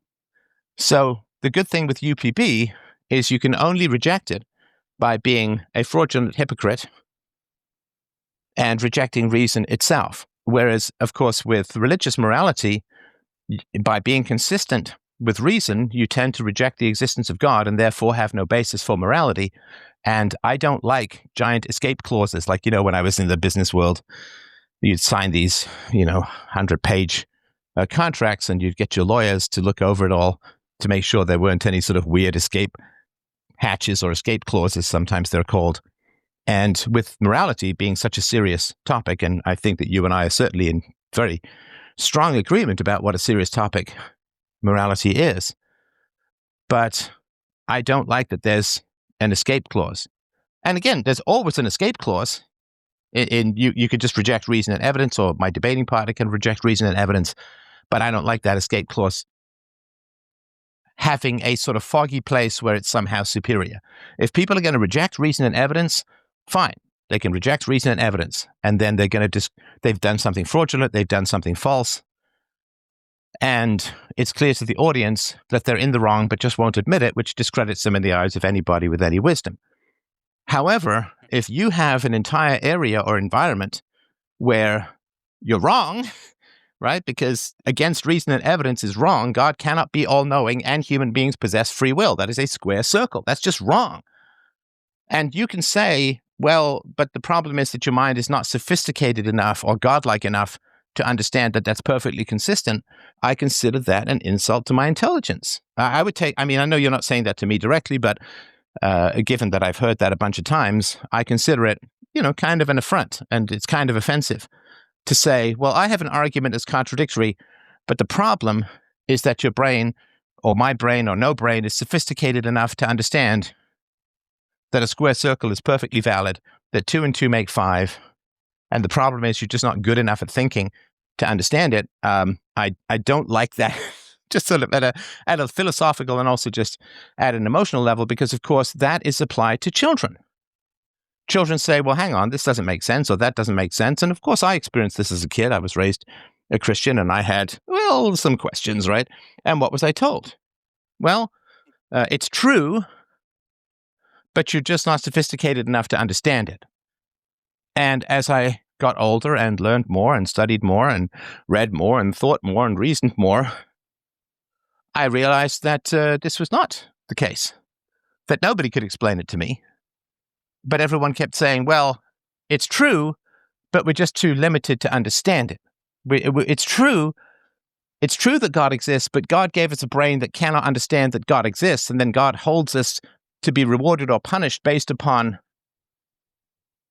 our belief in God. But God gave us a brain designed for reason, designed for evidence, and then God made belief in Him the opposite of everything He designed our brains to do. So if you're going to say, well, the human brain just isn't sophisticated enough to understand the existence of God, but God made the human brain and God requires human beings to believe in Him, then I say that is not a good argument for God. Because God could absolutely have designed a human brain that could comprehend the existence of God directly. There's nothing God can't do. God could have absolutely created a human brain that comprehends the existence of God directly. So either God is a poor designer, that He requires us to believe in God, but designed us a brain that does not believe in God, because our brain can only survive on reason and evidence, and God conforms neither to reason nor to evidence. In fact, it's a direct contradiction to both. So either you're going to say God is a poor designer, or God is a good designer but kind of sadistic, or God does not exist. So those are the sort of major issues that I have. I wanted to design a moral system where people could not escape it except by rejecting reason and evidence completely, which discredits them in the eyes of all reasonable people. And I did not want to create a mystery realm of pretended superiority where things that are obviously self-contradictory can somehow be true. So that's my sort of big speech. I'm happy to give you the last word, and I do appreciate the conversation. I found it very, very interesting. Yeah, so what I'd say is that, the writers of the Bible are, they're clearly intelligent people. So, and they would be well aware of the fact that, what they're presenting doesn't make sense to us. And I'm sorry to interrupt you right at the beginning, but was God not the writer of the Bible? It's certainly God is involved, but of course there is the aspect where it's ultimately a human writing the words, right? So, but God would dictate and would find the best words for the human writing, and God, being all powerful and all knowing, would know the best words to give to people. I mean, I don't believe in a literal dictation, but yeah, I can agree with the general idea there. That so God could have inspired people to write the most accurate possible words, but God chose not to. I think that God, the way that God relates to us, it is through man. So it's in the sense that, when he's with what we have with the Bible is a work that's clearly authored by man, but it is divinely inspired. I mean, I don't believe it was literally like God saying, "Write this." I certainly believe that God had a hand in it all. So Much in this, God chose not to have it that way, right? yeah. I mean, that would have been a choice, yes, not to have it just dictated, because I would say that's not how God operates. At Sorry, least how do you know? in How terms do you of, know how God operates? Isn't that saying that you understand well, it's God completely? we have the Bible, right, which is the revelation of how God relates Okay, to so man. And God dictated the Bible, and you know God through the Bible. Because if there's human error in the Bible, then you don't know God through the Bible, because you're not sure which is God and which is human error, right? well, it's human. I mean, my claim isn't that. If I say I know the income of a business, Mhm. but I also say that some of the entries in the business ledger are false, then I can't know the true income of the business if some of the entries in the ledger are false. If there's $1 million there that never actually came into the business, but I don't know that, if I say there are errors in the ledger, then I can't say I also know the income of the business. Yeah, I mean, I didn't say that there are errors in it. I'm just saying that it's the work of both God and man together, right? It's not just solely God dictating it. At least in it seems to be that way from Well, but any what's errors, been revealed. but any errors that exist in the Bible would be allowed by God, because God could certainly correct that, right? Sure, sure, and God God allows a lot of stuff. That Yes, but it's an we instruction manual. So if you allow errors, I mean, if you get something complicated that you have to put together and there are errors in the instruction manual, would that be good or bad? that would not certainly not be of much use to Well, have, it would be yeah, bad, errors right? in there. Yeah, yeah. Especially if I said it's morally good for you to put together this complicated structure. It's morally Mhm. good, and I'll punish you if you don't. And then there are errors in the instruction manual. That would be cruel, right? Yeah, certainly, yeah. Okay, so there can't be errors in the instruction manual because God can't be cruel, right? Yeah, yeah. Or at least not without reason. And if you put errors in the instruction manual, so we have to assume that there are no errors in the instruction manual, which means that God made sure that there weren't any errors in the instruction manual. Otherwise, that would be kind of sadistic. And so that's, sorry to hiccup at the very beginning, but you said when the people who wrote the Bible, and it's like, no, if people wrote the Bible, then it's not a religious document. Yeah, I mean, my point, my point for saying that is more that, you know, well, it's both. It's obviously man who's writing it, but yeah, God in his relationship with man has revealed himself through his word, right, through the Bible. My point was, what the point I was trying to get at is that the people who wrote this text, who wrote the Bible, would be well aware of the fact that um, it doesn't make sense to say that um, God is fully sovereign and man has free will. Yet within even books within the Bible, this is this claim is present.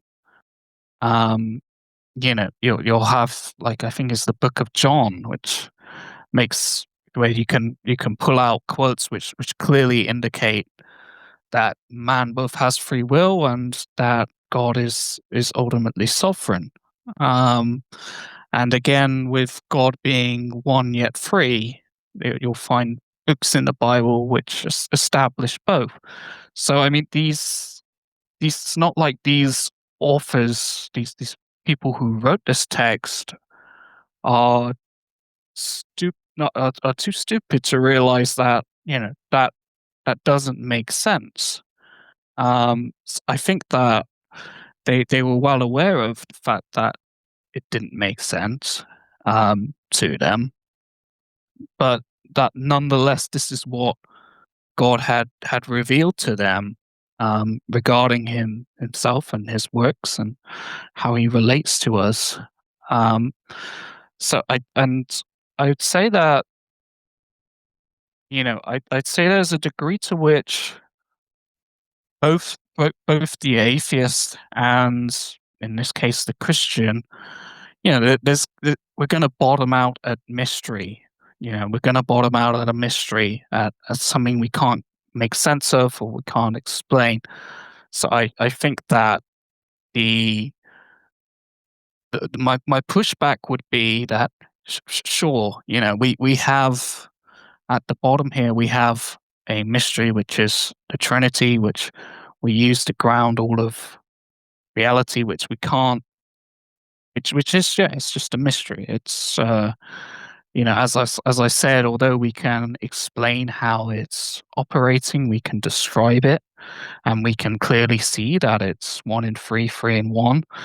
We can't grasp how that could be, and I'd say, okay, that's okay. That's a mystery, and I'd say that in the same sense, if one were to accept that there's this twofoldness across reality, and that twofoldness could have been otherwise. So it's to say it's contingent.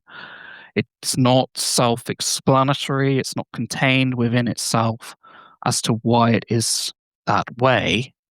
I think that again, the unbeliever themselves will have a mystery. They will have, ultimately, I can't ground why reality is this way. I can't explain it. I'm not sure why our picture of reality exhibits this twofoldness, why it is the way it is, and that's a mystery.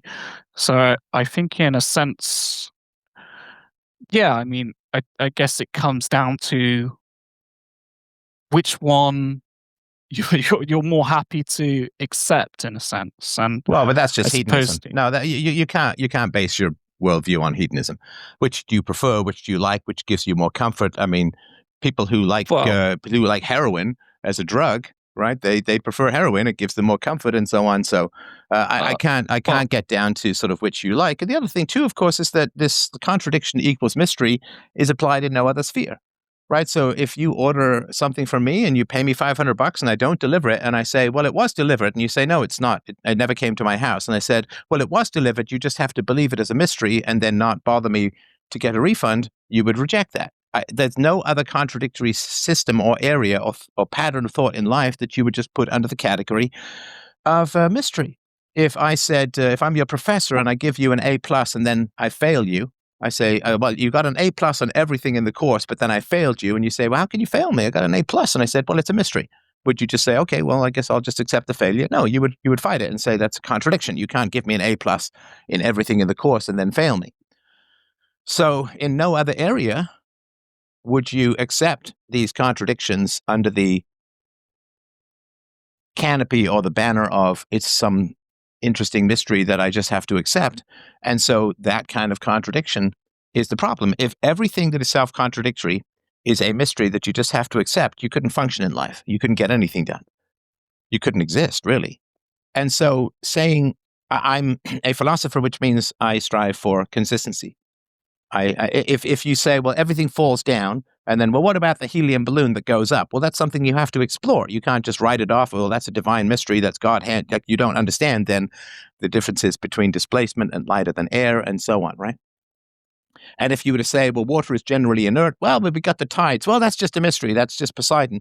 You can't just take up challenging things and ascribe them to a mystery and then say, well, there's no more inquiry to be had, really, because even though it's self-contradictory, which I would accept nowhere else in my life, it's just a mystery. I mean, I guess in theology, you do carve off this alternate universe of mystery where you can believe things that are self-contradictory, which I don't really think you can, but at least you suspend your disbelief about it. But as a philosopher, I don't have that option. I don't have a giant area of the universe where the opposite of reason and evidence is the truth. And I actually consider that carving off a part of your brain that is not mentally healthy. I don't think it's mentally healthy to say that I need reason, evidence, truth, and consistency in order to survive. But the most important aspects of life, truth and morality and so on, and meaning, are carved off into a section which is the complete opposite of reason and evidence, and I have to believe that too. I just don't think that's healthy, and I think that's one of the things that's holding back humanity from discovering real solutions, because if you have pretend solutions, you stop looking for real solutions. And I criticize both, of course, religious people and atheists, because atheists just generally hand everything over to the government and eventually to hedonism, which is why I sort of railed against this. Well, it depends what you like or prefer or gives you more comfort. I can't base things on emotions. I can't base things on preference. I can't base things on history. I can't base things on anti-rationality or superstition or religiosity or faith. Or I have to base things on reason and evidence. It has to be consistent. And we've tried everything else. We've tried religion for 50,000 years. We've tried statism or centralized political authority for almost as long in many ways.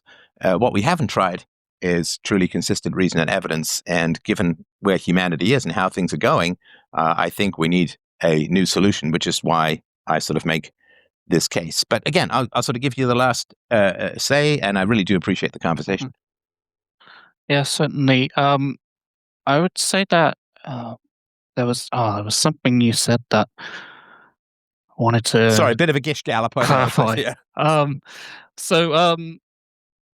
would say I'm not proposing just hedonism. Basically I have a section in the book which basically argues that the Trinity is the best explanation for it. So I mean, I very much come down on the side that the Trinity best explains this pattern that we're seeing within the sciences. So it's not. I probably didn't phrase it very well earlier when I was coming to that. And I guess my pushback would be is, how do you, if you're not going to ground it in the Trinity, so Sorry, you're ground not what? going to ground all these examples of twofoldness that I indicate within the book. If you don't ground them in the Trinity, what do you ground them in, I guess, would be my question.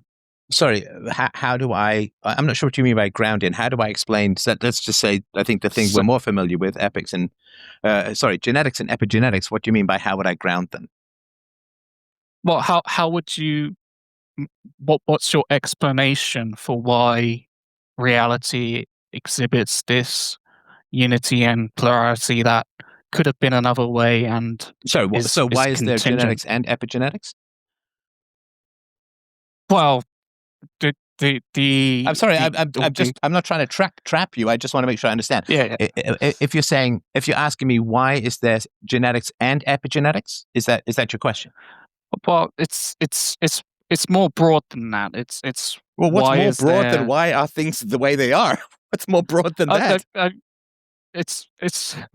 What my point is, it's not limited to just genetics. I understand, but we've got to have an example, right? Oh, okay. Well, I would say that a more useful example would be if you take general relativity and quantum mechanics, right? So there's nothing to say that. So although the book doesn't go into the details around this. I'm sorry, I just, because it's like we've been almost 2 hours.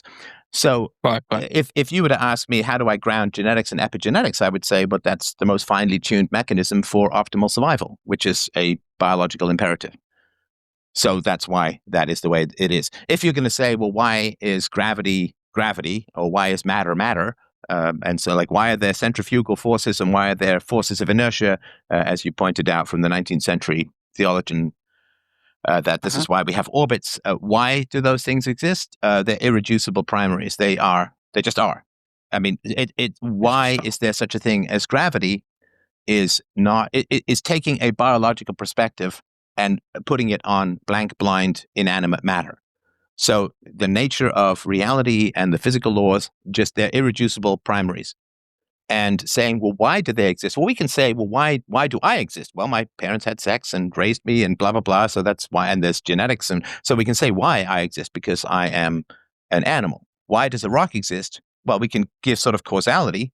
There was a mountain and then there was a force hit that mountain, some sort of continental drift, or maybe an asteroid hit the mountain, and then there's a bunch of rocks and erosion and water, and so this is why there's a rock. And we can say all of that. But as to why does matter exist and why are there physical laws, those are just irreducible primaries.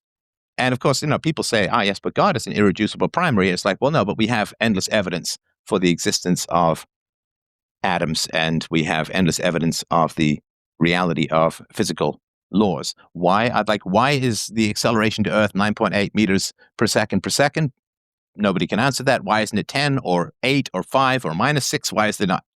Well, because the point is that this is what allows us to ask these questions. The fact that there are stable universal gravitational constants, and that we're in the Goldilocks part of an M-class star, and we have just the right mixture to allow for carbon-based life form too. So, but there's tons of planets that don't have all of that. I would imagine it's the vast majority of planets throughout the universe. But so we can ask why, because there are all of these stable properties, but the stable properties themselves don't have a why. They are the necessary but not sufficient cause of the why, which is us asking questions, but there is no why to those things. So the answer as to why there's genetics and epigenetics is that because you need a stable base of genetics in order to have a stable organism that can reproduce, and you also need immediate adaptations to local environments, which is why you have epigenetics. So they're both finely tuned. It's like, why is there more than one gear in a car? Because sometimes you're going uphill, sometimes you're going fast, sometimes you're going downhill, sometimes you're going slow. It's not a contradiction to say, if you have I had a 3-speed bike when I was a kid, right? And why did I have a 3-speed bike? Because I needed different tensions, different torques. So why is there epigenetics? Because it is the best and most finely tuned way for organisms to flourish and survive in a changing environment. So in terms of how do I ground epigenetics in reality, in biology, in evolution, in survival, in the imperatives of successful gene reproduction. So I'm not sure if I need to ground it any further than that. But if the question is, how do I ground physics? There is nothing underneath physics. There is no grounding to physics. Physics are irreducible primaries. Yeah, I guess my pushback would be, and you could probably have a whole new 2-hour conversation around the full implications of that sort of view. But I guess my pushback would be that from what we see within from analyzing these laws, from doing science, what we've discovered is that these things had a definite beginning. So life has a definite origin, and the universe has an origin. So to say that these are, sort of self-explanatory laws, they just exist within themselves. No. I don't say self-explanatory. Okay. I'm saying that they're irreducible primaries. What exactly do you mean by that? Well, so I can't explain why gravity is the way it is. I can't explain why matter is attracted to matter. There is no why for that. It just is. So, so if it just is, how's that different from it being self-explanatory? If there's not an explanation beyond, no, there is no explanation. I can't say, I can say I exist because my parents had sex and raised me, and life exists because of whatever primordial soup evolution. I don't know. We have a perfect explanation, but we know that life has evolved over time. And so there are some explanations, and we can say, why does the Earth exist? Well, because there was a bunch of matter around a star, and it coalesced, and blah, blah, blah. And so we can say, why does the crater in Arizona exist? Because a giant meteor struck there some millions of years ago. So we can say that there's causality for things. But things which are eternal, and as far as we know, the laws of nature are eternal. The current manifestation of the universe, whatever, maybe it's a giant heartbeat, it expands and collapses. I don't know. I mean, doesn't really, from a philosophical standpoint, it doesn't hugely matter because philosophy is primarily focused on morality, and morality is not dependent upon what happened over 14 billion years ago in terms of physics. But irreducible is, there is no explanation as to, well, the reason why, now, of course, from a religious standpoint, the reason why gravity is the way that it is because God designed it that way. But from a philosophical or materialist standpoint, there is no explanation. It is the first cause is matter, so to speak. Like if you can say, well, God exists and doesn't have an explanation and doesn't have a causality. What is the cause of God? Well, there is no cause of God. That would be, he's the prime mover, right? He's the first cause. So you and I both accept that there are irreducible primaries for which no explanation or causality is required. I just put that on matter, you put that on God. And I put that on matter according to reason and evidence, and you put that on God according to faith. But we both accept irreducible primaries. I'd say that the trouble you have with that is that, the latest science, it indicates that, matter is not eternal, that the universe did begin to exist. And maybe it did. So we can, but matter changes for sure. I mean, hydrogen and oxygen combine to make water and so on, right? So matter changes for sure. Yeah. But the laws of physics, as far as we know, have never changed. So the matter may change configuration, form, shape, manifestation to the senses, but according to eternal laws of matter. So again, you and I both accept irreducible primaries. I just don't need a God to do that. I just accept that as matter and energy, as far as we know it. And I don't know, as far as like what's going on at the beginning of the universe, that's a hotly debated issue in physics. So we can't ground our metaphysics or our epistemology, like nature of realities and nature of knowledge. We can't ground that on hotly debated topics. It's like asking, what is the final price of a house when, 8 different people are bidding 8 different amounts and it's in the heat of debate? Well, what is the final price? Well, I don't know. The final price is whatever it finally changes hands for. So where things are being hotly debated, we can't come to conclusions. I mean, if the experts with decades of training and experience in the field can't come to conclusions, neither can we. And when conclusions are come to, then we can start to ground things in our metaphysics and epistemology. But right now, it's been, it's like superstring theory. It's been, I remember reading articles about that when I was 20, and there's no particular conclusion about any of these things. And so I can't ground any particular metaphysics or epistemology on things that are being hotly debated by experts in the field, because if they can't figure out the truth, I'm not going to ground anything. I would just say this is an unknown.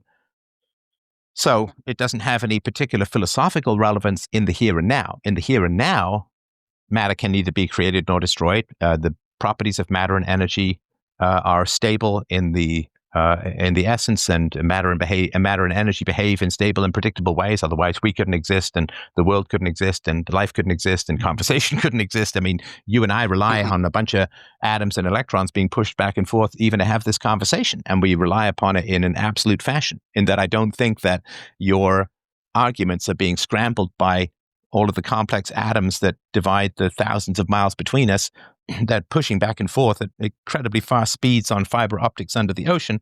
So even as this conversation, we need to accept the stable properties of matter and energy. So yeah, what's going on at the beginning, honestly, is no relevance to epistemology in the here and now. Even if we say, well, the universe came into existence 14 billion years ago out of nowhere. Okay, well, but we have to deal with the world. Like, how would that change the bridge that you build over a canyon? It doesn't. And it doesn't change the fact that we live in a rational, empirical universe with absolute physical properties and rules. whatever happened 14 billion years ago that's hotly debated is irrelevant to what's going on right now. It'd be like if you put on a trial, as some guys are being accused of murder, and you say, well, we don't know if he was an accidental birth or was a planned birth. It's like that wouldn't actually have any relevance to whether he was guilty of murder or not, if that makes sense. Mm-hmm.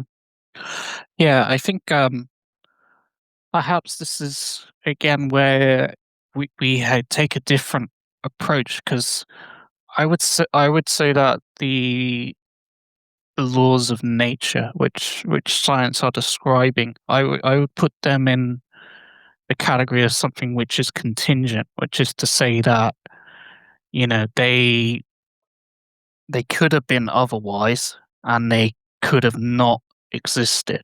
Well, but then you and I wouldn't be having this conversation. So the very fact that we're having this conversation is because the laws of physics are what they are. So I'm not going to sit there and say, well, they could have been different, because that would be to have us not have this conversation at all. Like we wouldn't exist. Yeah, I get that, but that's descriptive. It's not explanatory. Well, but again, you can't explain irreducible primaries. Can you explain how God came into existence? No, but wait. Hang on. Yeah. Hang on. Mm-hmm. You can't explain how God came into existence because God is an irreducible primary for you. Sure. Right. So you can't criticize me having irreducible primaries that are empirical and rational when you have an irreducible primary that's anti-rational and anti-empirical. But I guess that's my point, is that you have to have something, right? But my irreducible primaries are empirical and rational and relied upon exactly by you and I to survive and have this conversation. Do you accept that? Yes. Okay. Well, hang on. No. Do you accept that the laws of physics and the nature of matter is rational and empirical?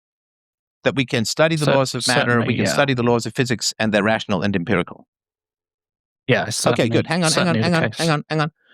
So my irreducible primaries are rational and empirical and affirmed by us being alive and having this conversation. We both have to accept them as rational and empirical, right? Certainly, yeah. Okay. We accept them. So I have irreducible primaries that we both accept are rational and empirical. You have an irreducible primary that is anti-rational and anti-empirical. So you cannot criticize irreducible primaries. You can't. I mean, you can, but it's crazy. Honestly, I'm not calling you crazy, but the argument is crazy say, look, Steph, you have irreducible primaries that are rational and empirical, and that's bad. But I have an irreducible primary for which there's no evidence and no reason, but mine is good. Okay. I mean, what I'd say to that is that from what we know about the laws of physics, the laws of nature, they can't act as irreducible primaries. They are contingent. What do you mean by contingent? I mean, is God contingent? God isn't. Okay, so there are things for which we have no evidence that are not contingent. Or there are things for which there's no empirical or rational evidence. In fact, reason and evidence contradict the concept of God. So there are things that go against reason and evidence that are not at all contingent, but matter is contingent. Well, why I wrote the book is to say that, is to give some reason, from science and from what we observed to ground that in God. So I wouldn't say that it's anti-reason or it's not got reason in that sense. Okay, but let me ask you this: do you accept that that the laws of matter and energy are empirically demonstrable? Of course. Okay. Yeah. Is God empirically demonstrable in the same way as gravity? Not in the same way as gravity, no. Okay. There's infinitely more empirical evidence for the laws of nature than there is for the existence of God. Directly. You can observe the laws of nature directly. In fact, we're relying upon them to have this conversation and to be alive. but you cannot observe the existence of God directly, right? Well, I would say that we can experience in God in a direct way. We Within can our experience God in a direct way. yeah, I mean Okay, so if you that's and I are the playing volleyball, we're both experiencing foundation. the volleyball in a direct way, right? Hmm. Okay, so but it's not that, right? It's not that it's at the spiritual level, right? So So um, anti-empirical, anti-rational. Because if you could prove it, and I know you're trying to, but if you could prove it in the way that we could prove the laws of nature and physics and so on, but you're talking about a feeling, subjective experience, faith, all of which can be reproduced by putting certain electrodes in the mind, right? You give people religious visions by by stimulating certain parts of the brain. So that is not empirical. That is not rational. That is a subjective experience, like a dream at night or something like that. But if you want to claim that something exists outside of your subjective experience, you need reason and evidence, right? Otherwise, every schizophrenic who thought that he was being chased by ghosts would be completely correct, and everyone who thought they could fly because they were crazy or high on drugs would be able to fly. So in order to take a subjective experience and claim that it is a universal truth, you need reason and evidence. Otherwise, every crazy person is correct, and there's no such thing as sanity. yes, so certainly, yeah. And I get that you're trying to do that, and I will to do me a favor. If the book, how is the book going to be distributed? Because obviously, people who are interested in your thoughts should be able to get a hold of it. Yeah, certainly. So it's already available on Amazon as an ebook.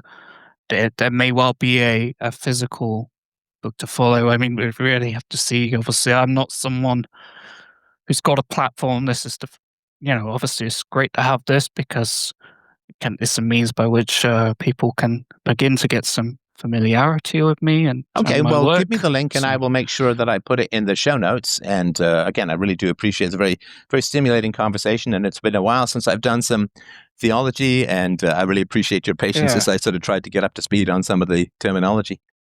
Yeah, certainly. And I sent you a copy of the book, Stefan, if you want to go for it. Sure, I I won't. think, as you Obviously, I won't said, release that. I'll put the Amazon link, but I appreciate the copy of the sure. book as well. Yeah, I think, as you say, it's interesting stuff.